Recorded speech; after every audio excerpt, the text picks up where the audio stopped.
what I'm seeing as I'm traveling around is that there is a hunger in Gen Z Mm, that I haven't seen in youth and young adults in previous generations. So I definitely saw devotion in the ones and the twos previously, but what I'm seeing now is like, the majority of young adults and youth groups are actually really passionate.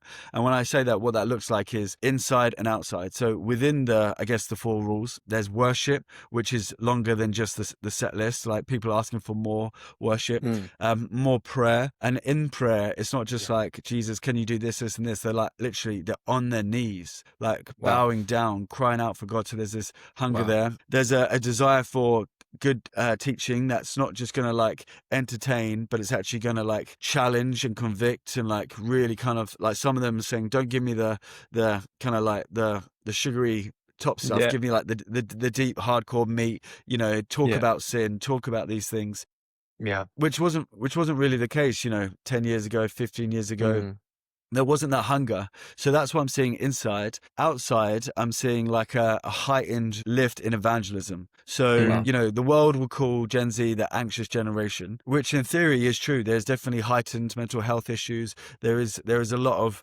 anxiety, and we've even developed language around that to be able to deal with that. And therapy has been more normalized, which is great. Having said that, even though they're the anxious generation, when filled with the Holy Spirit, to me, they look like the unashamed generation.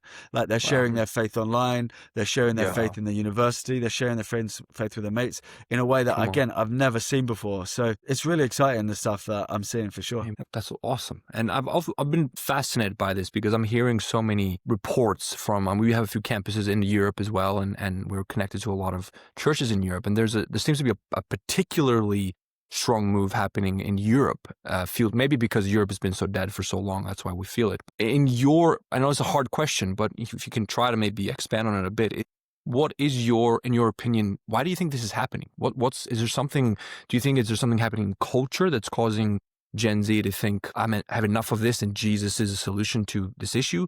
Or do you think it's just purely spiritual? And from your experience, what do you think is causing this hunger all of a sudden for Christ? Yeah, I think for a lot of them, they've tried everything that the world has got to offer. They've Yeah. tried all the self-help from what culture is sort of saying, and they're still feeling empty. They're still feeling lost. And then Yeah. they're kind of seeing some of like the kingdom values, and they're actually seeing the fruit that comes from it.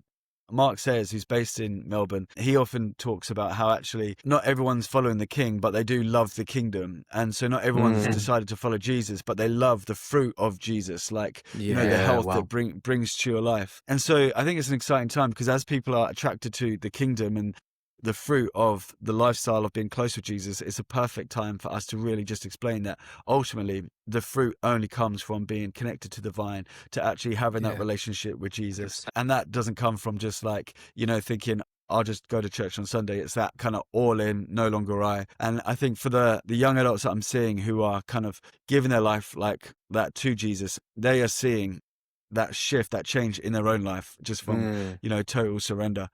Mm. Also hearing a lot of like people just getting dreams. So, Mm. I think naturally as churches, we think that the marketing and the invitation of church is all on us and we'll do social media and stuff. But actually like people are having dreams about Jesus, or young Wow. adults are just getting this kind of like desire to buy a Bible. Bible Wow. sales, Biblica and Bible Society have rocketed. But do you know the Mm. number one So good. translation that's getting bought at the moment is the King James. Yeah, so a lot of people who are trying to buy a Bible, they just go for the most well-known one, the one that they've kind of Wow. heard everyone talk about, because they don't know anything about Bible. They're not connected to the Yeah. church. So they get this Yeah. King James Bible, and it's all these and that, and, Yeah. hopefully when that brings them to church, we can say the other translations, which are more kind of up-to-date and common in language. I think that's so fascinating to see what God is doing. Because you said it before, then 10 years ago, even looking at my life 10 years ago, I was 14. And a lot of the things we're hearing now in sermons, what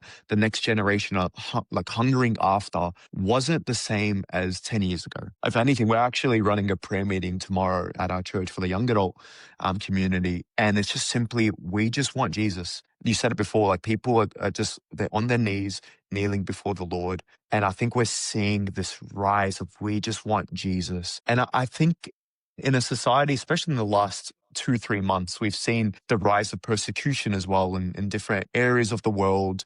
And I think that the church thrives when it's persecuted at some levels. When people see that actually, if they're getting, like in Nigeria right now, we're seeing what's going on. And I think of that, I'm like, if they're getting, put to death for their faith, and I believe the same thing they believe, I ought to be bold about my faith living in a country where, there isn't the level of I could die for my faith. Why shouldn't I, be bold about this?